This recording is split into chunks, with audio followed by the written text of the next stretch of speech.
All right, good afternoon, everyone. This is Rose with Brooks Price Action Team. Today is Tuesday, October 1st. All right, just a quick recap of today's price action. All right, so we had I'm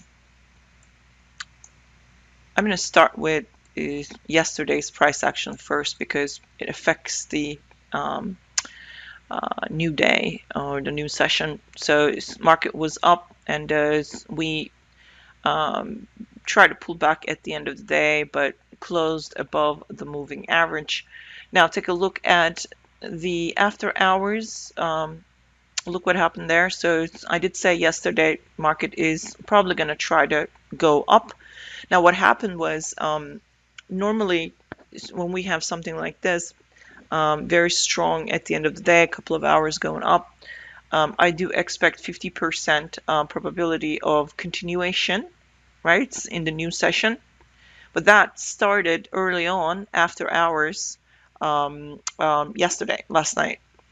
And after an hour or two, you expect 75% probability of going sideways and then reversing back down. So all of that actually happened earlier before the US session, and then the US session ended up getting the major trend reversal that actually started in the Asia and then London session. So you have to pay attention to what has been happening in the Globex session to get a feel of what could happen in the US session. If we're not going to go up, we're either going to go sideways and down. So if we're not going to go up in the new session, US starting 9:30 a.m., that means if we get a bar like this, look how many is bars to the left. It's actually engulfing too many. So that is a major reversal down. It's looking for stops, maybe stops here, maybe stops here. That is a really substantially strong and gapping down bear bar. So it's always in short already, and follow through second bar. So we are always in short, and it's a trend from the open, but it's very climactic. So when you have a climactic legs like this, expect a couple of legs down right here, the bar 1 and bar 2, bar 3, bar 4, bar 5. It sets the tone for the next couple of hours. The market probably wants to get several legs down. So what do you do here? How do you measure this? You do have the gap bar followed by another bar and 3 bars. You could do a couple of things. You can measure that and go for this, but I just measure the gap from here, and then I look for a 1R and 2R. So that was my target right there. Bears done a terrific job. You can also measure right here, possibly, but I don't like to do that. This is the gap right here. So I'm going to measure just the gap itself. You could even put the stop right there, stop above the lower high, even though it doesn't look like a lower high, but it is a lower high. You can actually put it right there, and then you would go for these targets. You definitely want to scalp here and then leave a runner, and the market gets a leg 1, pull back leg 2, pull back leg 3. You did get a double top here, so market is going to come down probably with a couple of legs, and that's what I said on Discord. You do have a double top neckline, so the bear's probably selling, but look what happened. We failed. So we do have a couple of wedges here. 1, 2, 3, 1, 2, 3, right? So we have 1, 2, and 3. So many, right? So here we go, and here we go. So we are getting a reversal, right? Or expects some kind of a reversal. And so let me delete these real quickly. So I see a bar like bar 20, and it gets it fails to follow through. It can't sell, so I'm looking for bulls to show up. Now here's the outside up bar. It engulfs the bar to the left, but it's a very strong bear bar. Bears are disappointed, so they're probably going to sell in the middle of this strong gap bar's body. They sell and they try to break even. So how do they break even? If you're a bear, you sold here. Possibly, let's find this. So you're 50%. is right here, and then the market is, anybody put a sell order there, it comes down. Well, does it come down? Well, let's find out. Bar opened here, sold a little bit, went back up, came back down, and then closed right there. They barely got a break even. That's not considered break even to me. Not many retailers will be able to, retail traders will be able to exit with bar 23. It's very dangerous. So what do you do here? You do have some kind of a structure, and the market is now closing this gap. Market came down, failed, closes the gap, so there will be probably sellers above bar 19, maybe above here. So the best way to sell is around here, but that means you're going to end up waiting too long. And in the meantime, when the bars actually, this right here is a gap and a gap. So basically is bears are stuck, bulls are going to keep pushing this with a couple of legs up, and then the bears will sell. So what do you look for? Well, look to see how much the bulls actually had a swing up here. So they had about 30 points, right? Look at the bar closes, so that's a 30.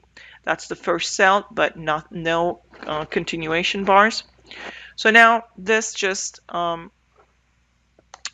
continues to go up, right? And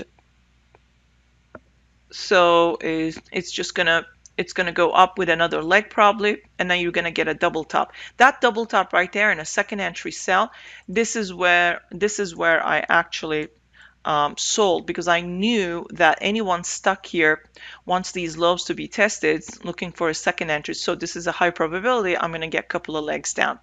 So I sold with those stuck bears. I wasn't stuck here. I actually went long, but I sold with those stuck bears, and I went for this. So if you sold, if you sold right there, and then you do this, and then it just comes down, that's your 1 hour, and that's your 2 hour. Look, market came down and gave you leg 1, pullback, leg 2, or leg 1, pullback. Sometimes you get these leg 2 pullbacks actually breach the prior highs.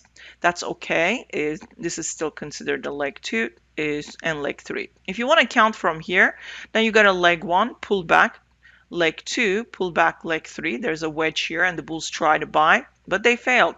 You get a double top here. Double top needs a lower high. You buy here, they're going to trap you. What if you bought there? What if you instead of selling here, you're looking for is maybe wedge bottom, double bottom, major trend reversal. You buy right here, but look what you're buying against. 1, 2, 3, 4 bar micro channel.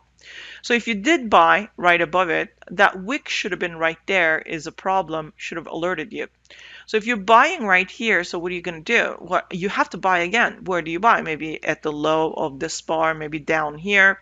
We never came down here. So buy about 5 to 10 points low of double top, micro double top neckline or double top neckline, or buy below 5 or 10 points below bar 41. You're going to be able to make money once again, because it's going to reverse back and it's going to give you a break even. Market did a lot more than breaking even. It actually is reversing. It's reversing. Look, it's wedge bottom, several nested wedges. Now you have a higher low. Now you have a neckline, and the market is going up. So I measured. I ended up buying. So this is where I measured. I put my stop here. I went for a 1 hour right there. That was my 1 hour. And plus we have a breakout test area right here. But problem here is that we breached it a little bit. But look at the bars. They're getting smaller and they're having upper wick. So that means the momentum is dying. We're testing a major resistance, which is 1 hour EMA from right there. And bears were able to sell there before. So probably sellers waiting on the hourly chart. So once you get there, this right here actually sets the tone for the remainder of the day. Even though the bulls actually try to buy, which they did, and now giving us bull gap bars, bears will try to resume the trend. They try to resume the trend here, but they failed. Now we're getting a bunch of gap bars.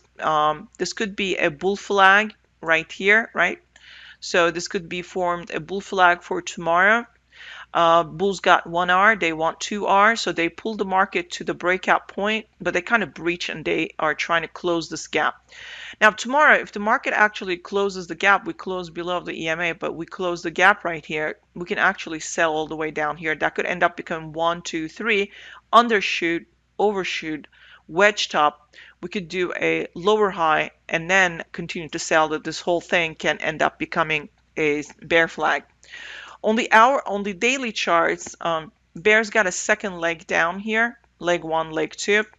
They want to bring the market down to the moving average, which I said that if the bears do show up yesterday, I said we're probably going to pull back to the moving average. Unless if the bulls show up, then we get a breakout.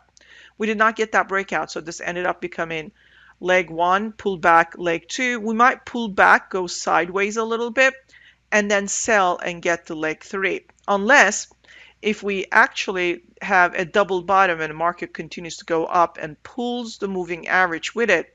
But remember, this is a daily chart, that those things are not going to happen very quickly unless we stay as an inside day and close above the moving average. Then I think next couple of days market could still sell and get that third leg, have a wedge 1, 2, 3, and then reverse back up. So I think tomorrow is going to open up as inside day. It could come down again and test these lows.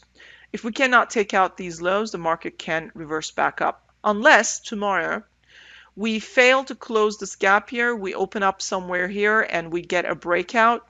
Market is going to, because we're now a trading range, market is going to try to close this gap right here, and it's going to want to try to get back to the high of yesterday. So if we are bullish at the open, I'm going to look for this gap to be closed. If we start to close this gap right here, I'm going to look for this little gap to be tested. So the market can sell right in there. But anytime we make a new low, take out yesterday's low, then unfortunately the market will probably going to look for a bear flag, higher low, lower high, and then continue to sell towards downwards. And we would on the daily chart move underneath the moving average. Okay. All right. I'll see you guys in the trade room tomorrow. Bye, everyone.